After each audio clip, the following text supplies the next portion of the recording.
Queridos amigas, queridos irmãos, amigos da Rede Amigo Espírita, da Rádio Brasil Espírita, nesse momento nós vamos dar por iniciado o estudo em torno das cartas de Paulo. Hoje o nosso encontro é o de número 47º. O tema: quem me livrará do corpo desta morte? Nós estamos estudando a carta de Paulo aos Romanos, especificamente no capítulo 7º. Hoje nós vamos começar a leitura, como costumeiramente fazemos, a partir do versículo 14. Aqueles que estão acompanhando em vídeo, nós vamos, portanto, agora colocar a imagem. Os que só acompanham com o áudio, aguçem os ouvidos e vibrem conosco. Vamos lá. Versículo 14. Porque bem sabemos que a lei é espiritual, mas eu sou carnal, vendido sob o pecado. Porque o que faço não aprovo, pois o que eu quero, isso não faço. Mas o que aborreço, isso faço. E se faço o que não quero, consinto com a lei, que é boa, de maneira que agora já não sou eu quem faço isto, mas o pecado que habita em mim. Porque eu sei que em mim, isto é, na minha carne, não habita bem algum. E com efeito, o querer está em mim, mas não consigo realizar o bem. Porque não faço o bem que quero, mas o mal que não quero, esse faço. Ora, se eu faço o que não quero, já o não faço eu, mas o pecado que habita em mim. Acho então essa lei em mim, que quando quero fazer o bem, o mal está comigo. Porque, segundo o homem interior, tenho prazer na lei de Deus, mas vejo nos meus membros outra lei, que batalha contra a lei do meu entendimento e me prende debaixo da lei do pecado, porque está nos meus membros. Miserável homem que sou! Quem me livrará do corpo desta morte? Dou graças a Deus por Jesus Cristo, nosso Senhor. Assim que eu mesmo, com o entendimento, sirvo a lei de Deus, mas com a carne, a lei do pecado. Nosso tema de hoje. Para quem está chegando agora, boa noite. Quem me livrará do corpo dessa morte? Esse é o nosso tema. E nós poderíamos já antecipar o final? Quem me livrará do corpo dessa morte? O verso 25, Paulo já apresenta a solução. Dou graças a Deus por Jesus Cristo, nosso Senhor. Ele é o Salvador. Mas observamos que o último verso, Paulo está dizendo que dou graças a Deus por Jesus Cristo. Assim que eu mesmo com o entendimento sirvo a lei de Deus, mas com a carne a lei do pecado. É interessante o trabalho que a gente vem realizando ao longo destas últimas semanas. Essa carta aos Romanos, ela é extraordinária. Não é à toa que ela é a primeira carta na sequência, a primeira epístola de Paulo. Esse capítulo especificamente traduz para nós uma grande batalha entre a luz e a treva, entre o passado e o futuro que afiança a grande vitória. Caminhamos na esteira das reencarnações com o objetivo magno, a evolução, a perfeição. Mas a luta é árdua. Ela está consubstanciada ou simbolizada na própria passagem de Jesus na Terra. Desde o anúncio, ao nascimento, ao seu desenvolvimento, seu crescimento, o seu mandato incomparável, seus ensinamentos que viajam no tempo e atingem o espaço reservado para tal, mas que também apresenta para nós as dores, as lutas, as decepções, a amargura, o sofrimento, a depressão, a obsessão, a influência dos espíritos em nossas vidas, a lei de causa e efeito, o livre-arbítrio, até os momentos de loucura.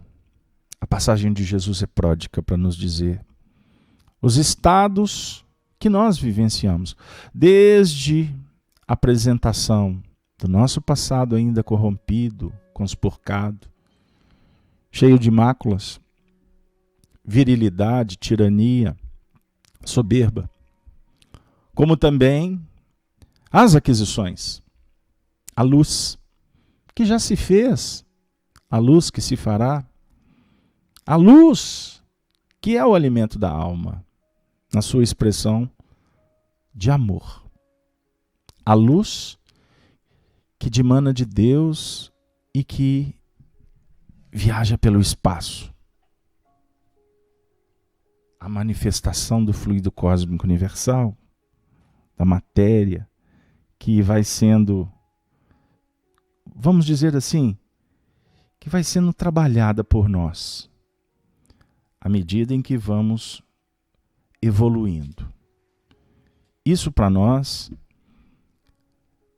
define reflexões de profundidade. Até o despertar, a escola, a responsabilização e, obviamente, a aplicação da lei, dos ensinos. O que vai configurar, muitas vezes, ou de uma forma repetida em determinados momentos, os grandes testemunhos da evolução, que cada um de nós temos que passar, porque se fizeram com o mestre assim, acontecerá com todos os discípulos. Foi um aviso do Senhor aos discípulos. E precisamos de considerar para que a dor não seja interpretada como algo que nos traga punição, castigo, ou que procuremos lá como suplício, como um suplício necessário. Nas apologias que fazemos à dor, não.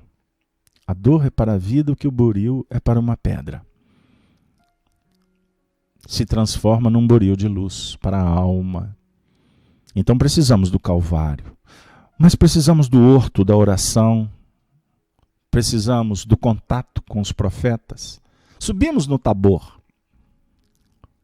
vez por outra, ou quando o Tabor se manifesta, nós podemos entrar num sono da ilusão, o sono profundo da ignorância, e não conseguimos compreender a luz que nos visita por acréscimo de misericórdia. Ah, esses movimentos, como aqueles que nos impulsionam a trair, a vender, a entregar, a tirar pérolas aos porcos ou coisas santas aos cães. Essa trajetória é de cada um de nós. E por isso que, em muitos momentos, nós perdemos o sentido, o estímulo, e fazemos bobagem. Mas o Mestre continua incólume. Porque Ele é soberano. Ele representa o amor. E ama respeitosamente a todos. É o que temos que aprender a fazer. O conflito antecede vitórias. Mas precisamos iluminar o conflito para que estes conflitos existenciais signifiquem para nós oportunidade para vencer e não para esconder atrás deles. Ou fugindo de uma forma espetacular, sofisticada, dos empreendimentos que precisamos realizar. O enfrentamento, não ao próximo, mas enfrentar a nossa verdade. O que dimana de nós mesmos. Até atingir o Calvário, a crucificação, para que haja a ressurreição. Jesus ressuscita. A promessa é que o nosso Senhor, enviado por Deus, na expressão soberana da luz, porque Ele reflete sem conspurcar, sem adulterar, sem nenhuma perda das suas expressões genuínas. Ele reflete essa luz. Eu e o Pai somos um. Eu não vim de mim mesmo a nos mostrar a importância da humildade, do silêncio interior, para se colocar como servo. Eis aqui a serva, a escrava, como disse Maria Santíssima. É pureza d'alma. É um grande desafio. E quando ressurge o Senhor, e Ele ressurge na nossa vida o tempo todo, desde que abramos as portas, sensibilizemos o coração, aguçando a acústica, o ouvido da alma, para perceber os valores extraordinários que dimanam do seu amor. Eis o nosso papel. E assim a vida caminha. E aquele que vai vencendo a si mesmo, ele retorna. Retorna para salvar, para representar, para ajudar, para consolar, para abençoar, para iluminar, para fortificar, para balsamizar. Ele volta. Ele volta como um cordeiro, pronto para ser tosqueado, levado ao sacrifício.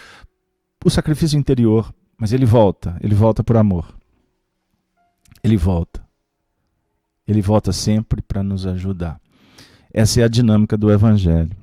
Miserável homem que sou, quem me livrará do corpo dessa morte?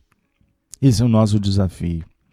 Porque se para o Cristo, para as almas que já se engrandecem no Senhor, a morte é apenas uma mudança de traje, de vestimenta, de espaço, de tempo, de oportunidade, de tarefa, de convívio. Para muitos outros, a morte é sofrimento, é dor. A morte é o fim. A morte é a ruptura. A morte sangra. A morte desfalece. A morte não enaltece. A morte amolece. A morte nos leva a situações deprimentes, desesperadoras, porque se desconhece. Se desconhece. A morte, então, para muitos, é obsessão. A morte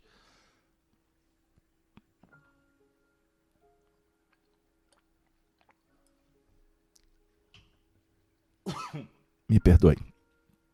A morte é perder a voz. A morte é sair de cena. A morte é perder a oportunidade. Não. A morte é o sinônimo da oportunidade. E precisamos operar em caridade para vencer a morte. Eis a senha da felicidade. Para isso, por que Paulo fala? Por que Paulo trabalha para nós essa questão dos membros, dessa batalha? Está debaixo do pecado. Por que ele fala que o homem interior ainda está vinculado às trevas? Por que ele fala que nós ainda, ou ele, naquele momento extraordinário, vivia ainda sob os auspícios da carne e pagando o preço da lei que imputa o pecado? Por que o Paulo falava isso para a gente? Qual que é o grande desafio para que a gente possa estudar agora à luz da doutrina espírita?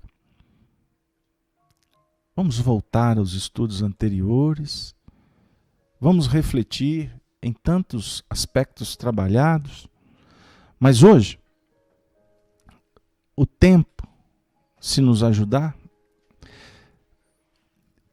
será aberto com algumas questões que nos ajudam a verificar, afinal de contas, que corpo de pecado é esse? Que concupiscência que é essa que está na carne? A carne, ele está falando que é o corpo? Ou ele está falando que a carne são os nossos atavismos? É a nossa bagagem espiritual? Ele está se referindo às tendências? Ele está falando de índole? Ele está falando de caráter?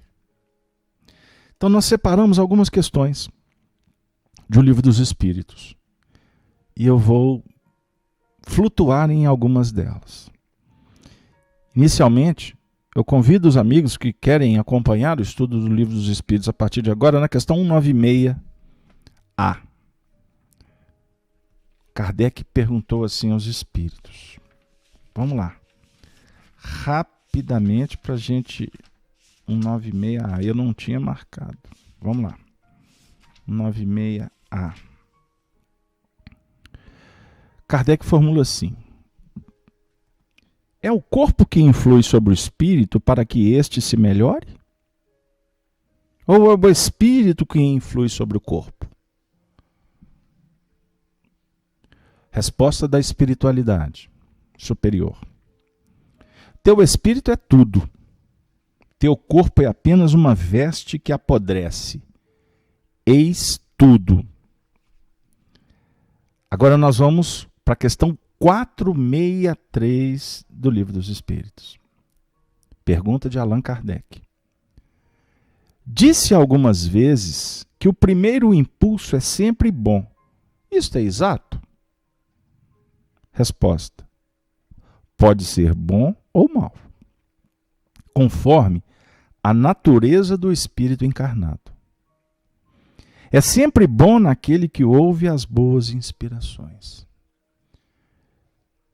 Observemos. Na questão 96A, os espíritos afirmam que não é o corpo, que o espírito é tudo.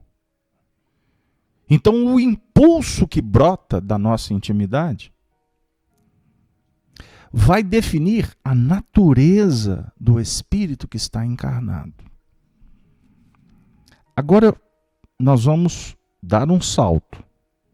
Eu convido vocês para irmos para a questão 845 dessa obra que deveria ser estudada diuturnamente por nós. Não é à toa que o Chico andava com o Livro dos Espíritos debaixo do braço, para cima e para baixo. Arnaldo Rocha falava assim: Chico, o que é isso no paletó? Ah, Arnaldinho, o Livro dos Espíritos. Como Emmanuel é exigente com este estudo. Graças a Deus eu estou aqui, não abro mão dele.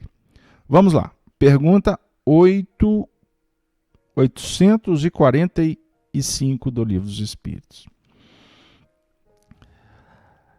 As predisposições instintivas que o homem traz ao nascer não constituem obstáculos ao exercício do livre-arbítrio. Falamos que o espírito é tudo. Discutimos que o impulso é do espírito. E agora nós vamos falar que o impulso ele vai acionar um mecanismo chamado livre-arbítrio. Então, repetindo, as predisposições instintivas que o homem traz ao nascer não constituem obstáculos ao exercício do livre-arbítrio? Resposta: as predisposições instintivas são as do espírito antes de encarnar.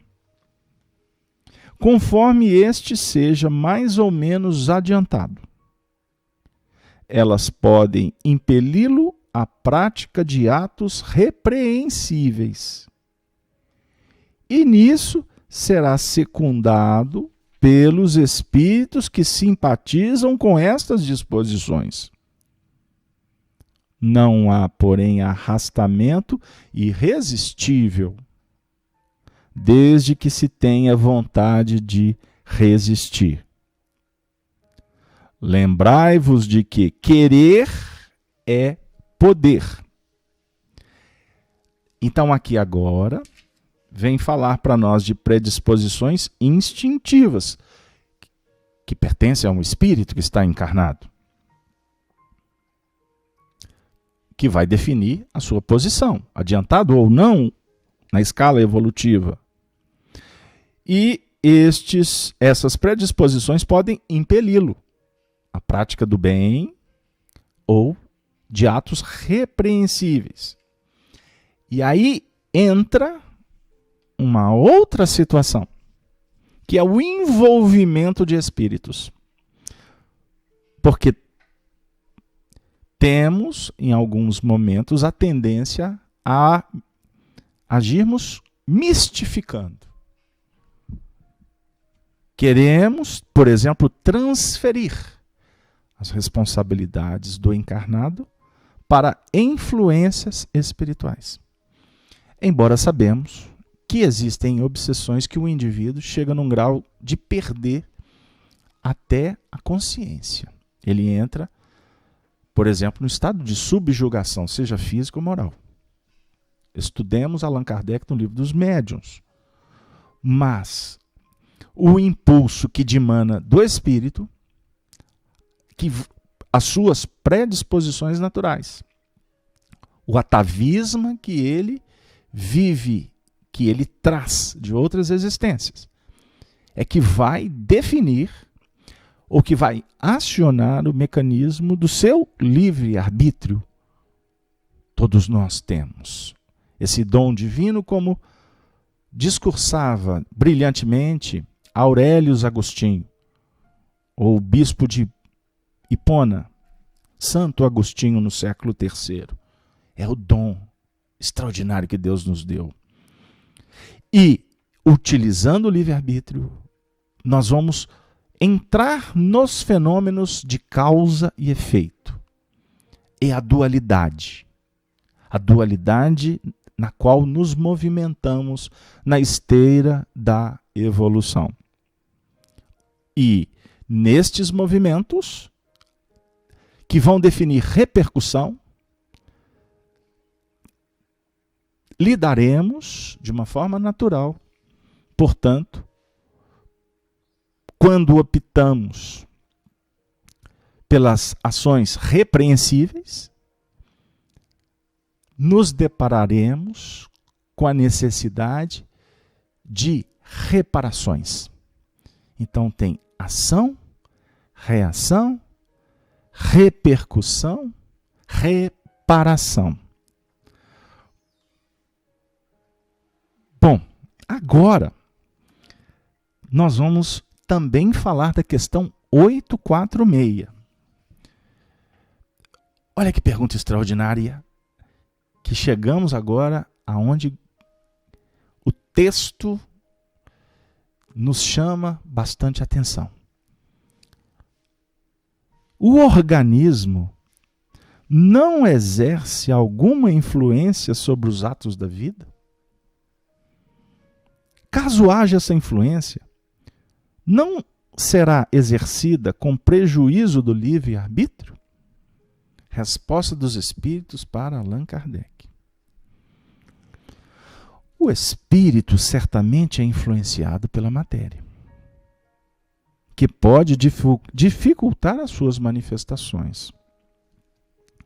Daí porque, nos mundos onde os corpos são menos materiais do que na Terra, as faculdades se desenvolvem com mais liberdade.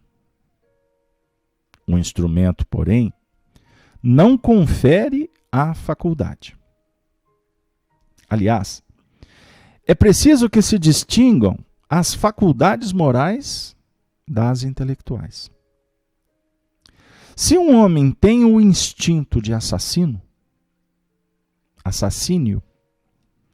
seguramente é seu próprio espírito que o possui e lhe transmite, e não seus órgãos. Aquele que aniquila o pensamento para ocupar-se apenas da matéria, torna-se semelhante ao bruto, e ainda pior que este, pois não pensa mais em se prevenir contra o mal. É nisto que incorre em falta, visto que assim procede pela própria vontade. Obviamente, o organismo influencia o espírito. Por exemplo, no que tange às suas faculdades intelectuais, a sua sensibilidade. Por exemplo, se ele estiver descompensado no seu quimismo, no seu fisiologismo, se ele estiver tomando uma medicação, se ele estiver vivendo qualquer distúrbio orgânico, haverá influências, portanto, na sua desenvoltura mental, psíquica. Isso é fato comprovado pela ciência. Mas aqui existe uma distinção. E os espíritos colocaram esse assunto para nós na década de 1857, com o lançamento da obra. Eles estão falando que precisamos de diferenciar faculdade intelectual e faculdade moral. Nas questões morais, é a natureza do espírito que fala. É o seu atavismo, é as suas predisposições, é a sua índole espiritual. Se for para o mal, por exemplo, citado aqui o assassínio, é o seu espírito que vai promover. E isso não está na sua carne. Não é porque ele seja filho de um assassino que ele vai herdar uma tendência moral. Jamais. Espíritos que fazem parte de grupos, até familiares, que, por exemplo, optam por determinadas práticas, isso caracteriza desafios de um grupo espiritual naquele assunto e que acabam se influenciando. Mas isso não caracteriza que herdamos moralmente vícios, que herdamos virtudes de nossos pais. Não. Você não herda a inteligência de seu pai.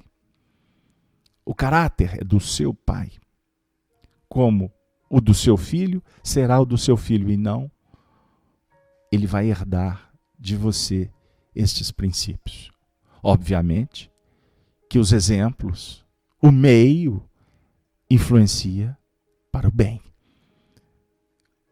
E eis um dos princípios fundamentais da reencarnação. Deus vos impõe a reencarnação com o fim de vos fazer progredir. Então ninguém reencarna para cometer um delito. Outro dia, nós discutimos o assunto num grupo de estudo, e um companheiro, com muita boa intenção, disse assim, que uma determinada personagem, ou um determinado personagem da história, reencarnou para cometer um delito. Não é bem assim. Para se cumprir as Escrituras, ninguém reencarna para praticar um escândalo. Embora Jesus dissera, os escândalos são necessários. Fazem parte do contexto. Mas ai de quem os pratica. Bem-aventurado quem se livra das expressões da morte, ou que caracteriza a morte, por consequência.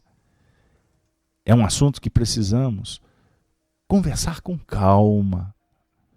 Nós temos um texto que analisávamos do médium Fernando de Lacerda, português. Está contido na obra Do País da Luz. Salvo engano, no volume 2. Temos um texto, não, volume 1. Temos um texto de Napoleão Bonaparte. Extraordinário texto, no qual ele afirma que existe escolhidos e eleitos. Não é? Existem aqueles que muitas vezes são escolhidos e acabam se envolvendo em determinadas circunstâncias para promover o progresso terreno. E existem os eleitos, que vão trabalhar diante da sabedoria divina. Os eleitos, na realidade, são almas que vão se engrandecendo e elas passam a expressar o bem, cada um com as suas possibilidades. Agora, os escolhidos muitas vezes promovem até as guerras. Muitas vezes vão acelerar o progresso na Terra. Escolhidos por quem? Por Deus? Deus vai escolher alguém para ser tirano na Terra? Não. Mas nós vamos escolhendo o caminho a percorrer. E podemos utilizar da força para promover a evolução. A força do Espírito. Até que chegaremos numa condição, como ensina Emmanuel, que aprenderemos a trabalhar com o espírito da força, com inteligência, com carinho, com bondade, com planejamento. São aspectos que precisam, nesse contexto aqui, serem valorizados. E eu gostaria de encerrar essa parte do Livro dos Espíritos citando ainda a questão 894. E eu gostaria de, nesse momento, mandar um abraço ao nosso amigo Júlio Moreira. O Júlio nos auxiliou nesta coletânea de questões a serem trabalhadas com vocês. Honra e mérito a quem o merece. Questão 894. Tributo e honra a quem merece. Melhor dizendo, para ser fiel a Paulo. Questão 894. Há pessoas que fazem o bem espontaneamente, sem que precisem vencer quaisquer sentimentos contrários. Terão tanto mérito quanto as que têm de lutar contra a natureza que lhes é própria e a vencem? Olha que extraordinário para nós. Tem pessoas que fazem o bem espontaneamente e outras que lutam para fazer o bem. Como é que é a avaliação do mérito nessa questão? Resposta. As que não têm que lutar são aquelas em quem o progresso já está realizado. Lutaram outrora e triunfaram. É por isso que os bons sentimentos não lhes custam nenhum esforço. E suas ações lhes parecem muito naturais. Para elas, o bem se tornou um hábito. Deve-se, pois, honrá-las como a velhos guerreiros pela posição elevada que conquistaram. Como ainda estáis longe da perfeição? Olha que extraordinário. Como ainda estáis longe da perfeição? Esses exemplos vos espantam pelo contraste e os admirais tanto mais, quanto mais raros são. Ficais sabendo, porém, que nos mundos mais adiantados do que o vosso, o que entre vós constitui exceção, lá é regra.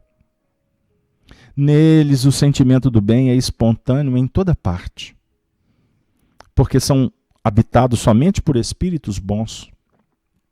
Ali, uma só intenção maligna seria monstruosa exceção. Eis porque nestes mundos os homens são felizes. Assim se dará na terra quando a humanidade se houver transformado e quando compreender e praticar a caridade na sua verdadeira acepção. Eu vou começar pelo fim. Alguns amigos estudiosos, mas ainda apressados, chegam a afirmar que em 2058 a Terra já estará regenerada.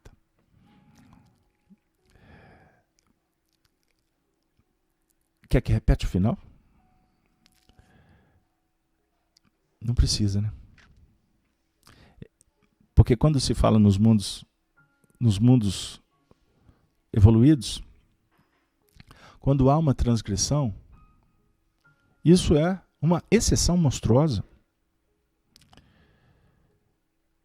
Para nós ainda, as atitudes, ou quando o indivíduo começa a fazer alguma coisa de especial, ele se torna um mito. Ele se torna algo de extraordinário. Ele se torna um santo. Por isso eu me recordo do meu querido amigo Honório Abreu, quando batia nessa tecla conosco. O Espiritismo não é uma escola de santos. O Espiritismo é uma proposta de santificação pela verdade. Porque o Espiritismo abre para nós o entendimento para mergulharmos, nos aproximarmos da luz do Senhor Cristo. Porque foi Ele quem disse, em prece ao Senhor, Pai, eu não vos peço que tire os discípulos do mundo. Não, Pai. Pai, eu vos peço que os livre do mal. Santifica-os, Pai, na verdade. A verdade é do Senhor. A verdade não é dos homens. Na terra se discute verdades, mas sempre estaremos diante de meias verdades. Qualquer afirmativa sobre Deus que distancie das suas expressões sagradas de onisciência, de onipresença, de justiça plena, é pura especulação. Quando quisermos discutir, por exemplo, quando o Espírito foi criado, qual que é a essência desta criação? Nós estaremos especulando, como os físicos, que estão defendendo teses que amanhã cederão para outras teses. O Espiritismo, nós temos uma proposta extraordinária de nos aproximarmos da proposta moral do Cristo. Por isso é que o Cristo é soberano dentro da própria doutrina. Porque quando nós entramos, por exemplo, em discussões sobre mediunidade, sobre metodologia mediúnica, sobre desencarnação, reencarnação, quando nós vamos trabalhando alguns aspectos que nos emulam, que nos deixam muito empolgados, principalmente no viés da ciência, nós devemos tomar cuidado porque estamos pisando em areia movediça, porque são especulações, porque nós ainda somos muito pequenos no trato das questões humanas. E quando formos falar das questões espirituais? Esse texto aqui é extraordinário para a gente estudar. Alguns companheiros, e eu acredito que isso no movimento espírita está crescendo de uma forma muito consistente, muito importante, nós estamos nos conscientizando que o grande lance não é criar ídolos, mitos, mitificar as ações, mas nós precisamos de estudar a evolução, porque é um assunto belíssimo e que nos coloca sempre na antessala da grande verdade. Porque nós não temos autoridade moral para enveredar, para aprofundarmos atualmente na nossa própria essência espiritual, quanto mais da do outro. Nós perdemos muito tempo enxugando o gelo. Nós perdemos muito tempo discutindo o sexo dos anjos. E por que nós estamos estudando aqui, procurando a ajuda de Paulo de Tarso e a falange do Espírito de verdade que é Jesus? À luz do entendimento doutrinário espírita, com o estudo da codificação da doutrina e das obras sérias que dinamizam esses conteúdos. Para que a gente perceba como Paulo percebeu, porque esse texto aqui pode dar a entender para alguns que o Paulo então era uma alma imperfeita, que o Paulo estava tendo problema. Não pode? Porque o Paulo vem falar para nós alguns assuntos complexos, porque ele estava dizendo da luta dele. Miserável homem que sou, é o versículo 24. Miserável homem que sou. Paulo era um espírito atrasado, com impulsos de retaguarda. A lógica patenteia que é um espírito de escola. Um espírito brilhante. Uma envergadura para ter sido escolhido. O vaso, o meu vaso escolhido, para que Paulo escrevesse as cartas. E muitos ainda questionam por que se estuda as cartas de Paulo. Ontem, circunstancialmente, na atividade mediúnica, uma companheira abriu uma página do livro Vinha de Luz, se eu não estiver errado, questão 143, 143, Cartas Espirituais, livro Vinha de Luz, Emmanuel.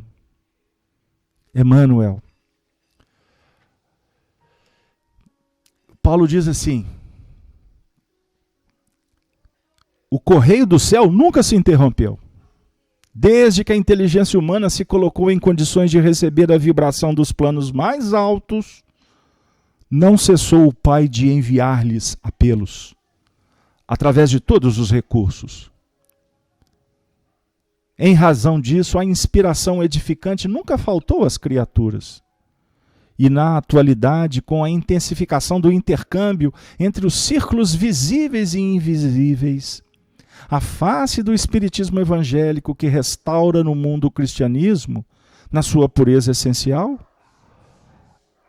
as cartas espirituais são mais diretas, mais tangíveis.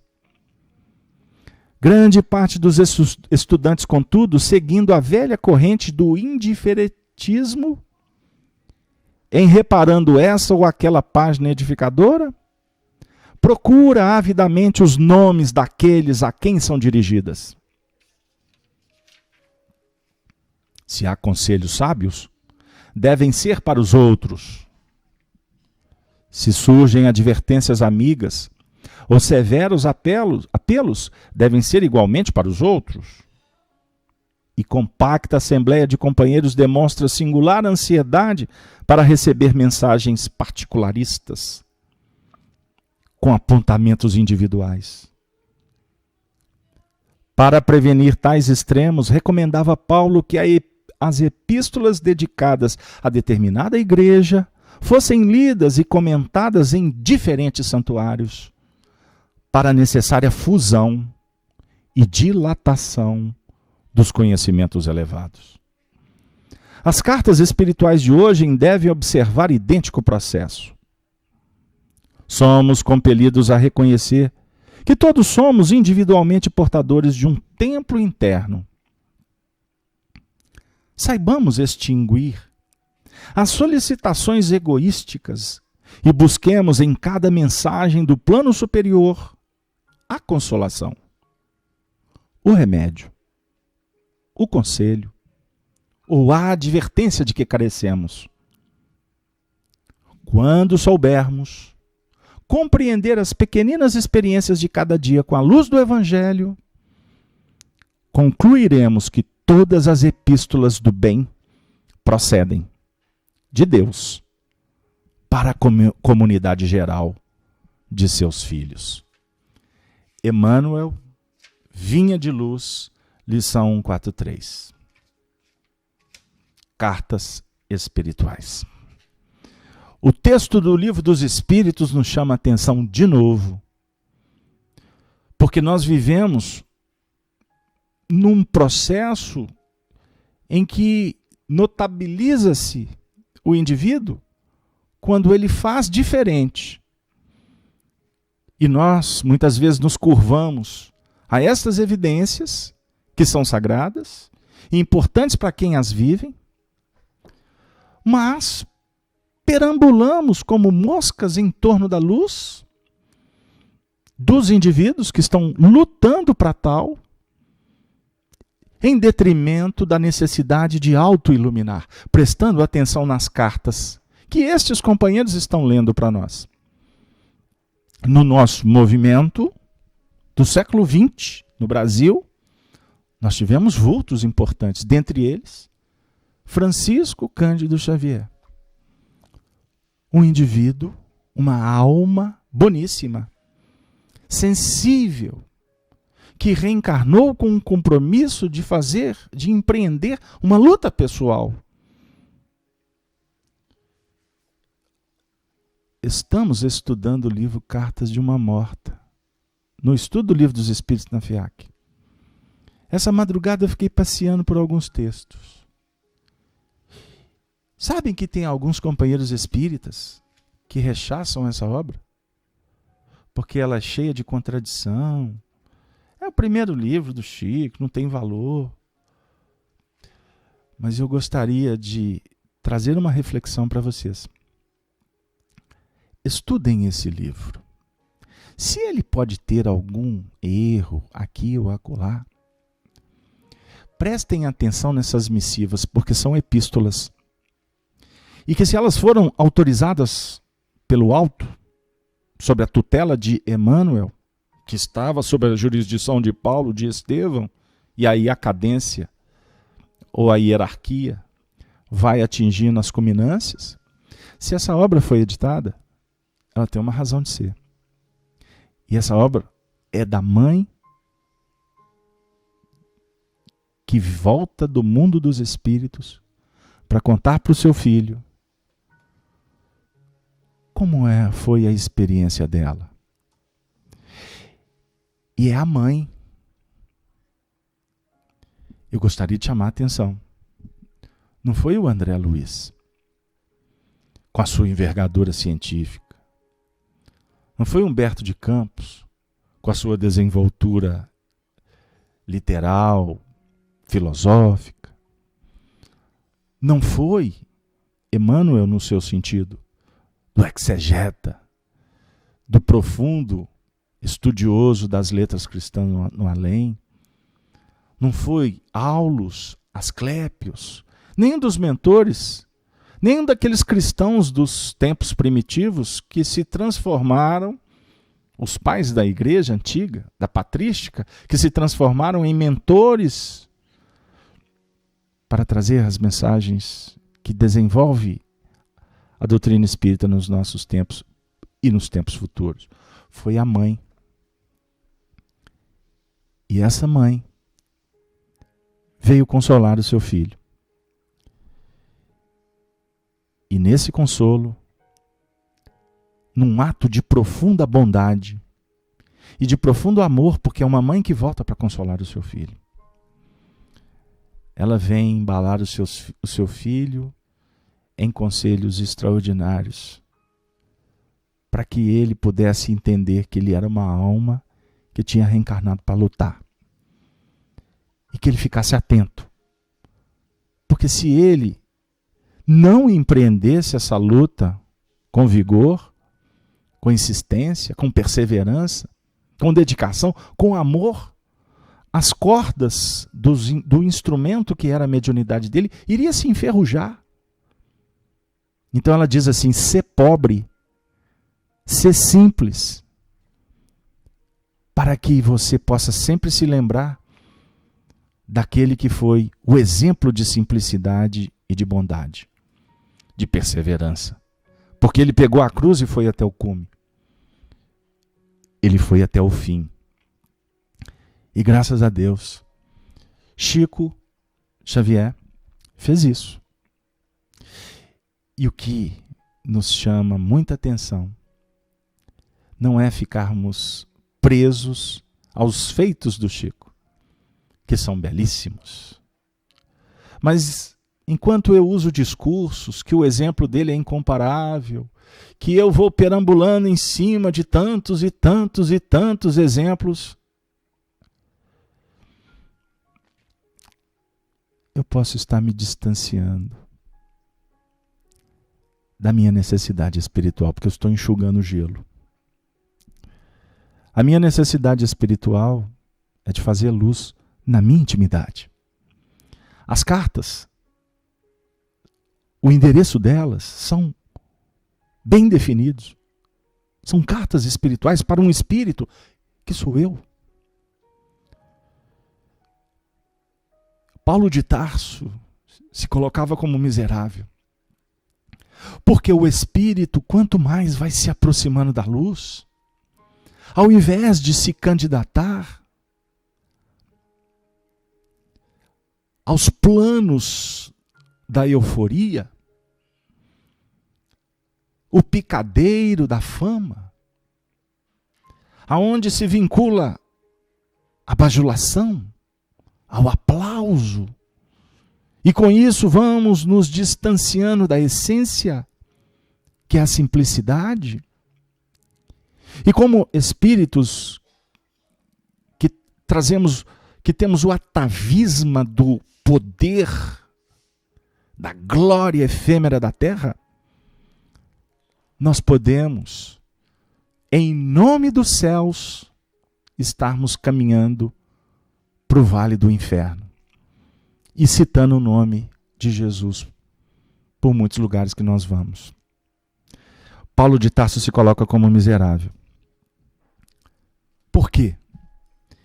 Ele vai percebendo o alcance da mensagem do Senhor a cada momento. E os espíritos, quanto mais evoluídos, mais se sentem miseráveis. E mais percebem que eles estão em franca batalha. E é óbvio que essa batalha, ela tem a sua especificidade de acordo com a graduação, com a posição, com o espaço, com o convívio, com a missão que cada um possui. Eis que o precursor, João Batista, na visão de Jesus, o maior. Na história dos hebreus, dos judeus, até João Batista, Jesus afirma que João é o maior. Dos nascidos de mulher, João é o maior. Mas no reino do céu, João é o menor. Por isso, no capítulo 11 do Evangelho de Mateus, João Batista envia 2 discípulos seus, discípulos da verdade, da ciência, da filosofia, mas discípulos de João, ainda das personificações. Ele envia 2 desses discípulos. Por que 2? Nós falamos da dualidade. João, o intelecto, a sabedoria, planificada no entendimento filosófico, envia 2 discípulos para Jesus, para questionar: és tu aquele que havia de vir? Ou esperamos outro?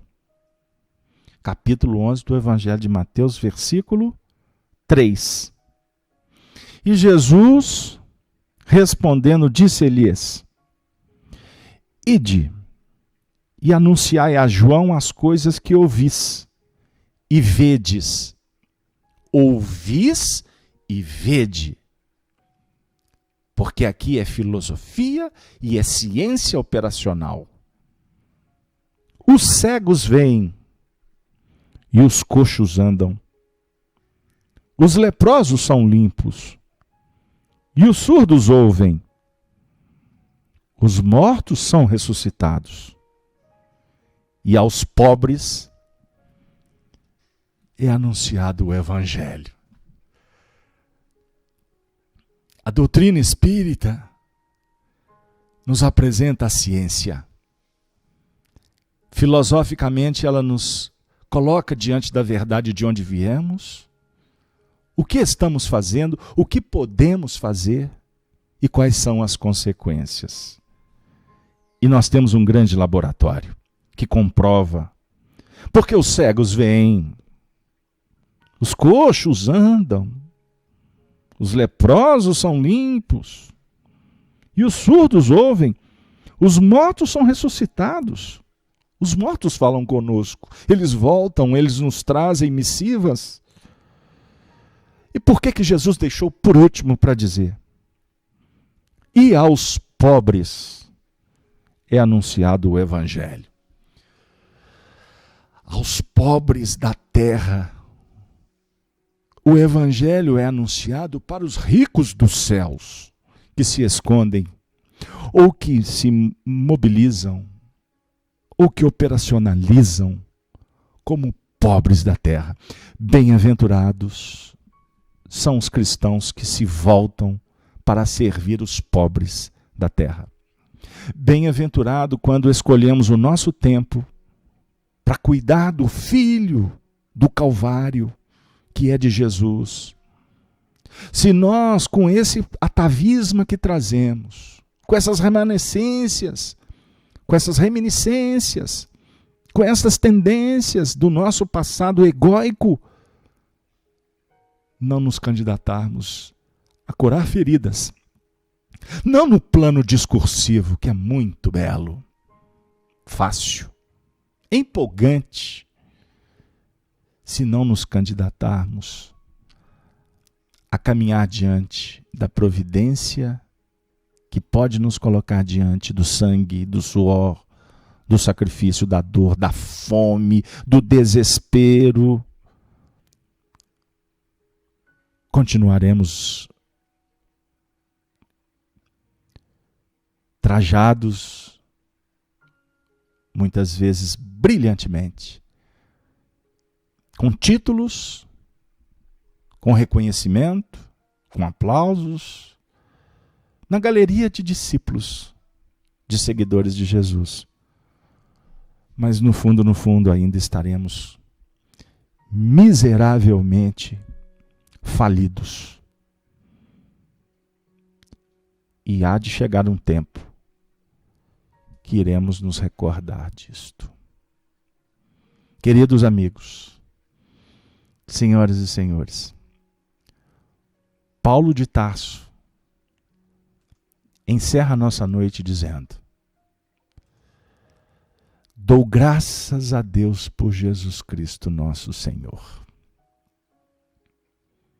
porque Ele nos auxilia no entendimento, nos convida para servir a lei de Deus e lidarmos com a nossa realidade ainda conspurcada, mas acima de tudo, com a nossa condição de aprendizes e por isso felizes por estarmos caminhando na direção da luz, porque o Senhor é a luz do mundo. E um dia seremos, ou reconheceremos, que nós somos também luzes. Não se pode esconder uma cidade edificada sobre o monte. Brilhe a vossa luz diante dos homens, diante de nós mesmos. O reino dos céus não está lá fora. Ele é garantido aqui dentro. Que o Senhor nos abençoe. E com a saudação dos cristãos dos primeiros tempos, nós nos despedimos dizendo: Ave, ave, ave Cristo. Até a próxima oportunidade, com o programa, o estudo das cartas do convertido de Damasco, Paulo de Tarso. Que assim seja.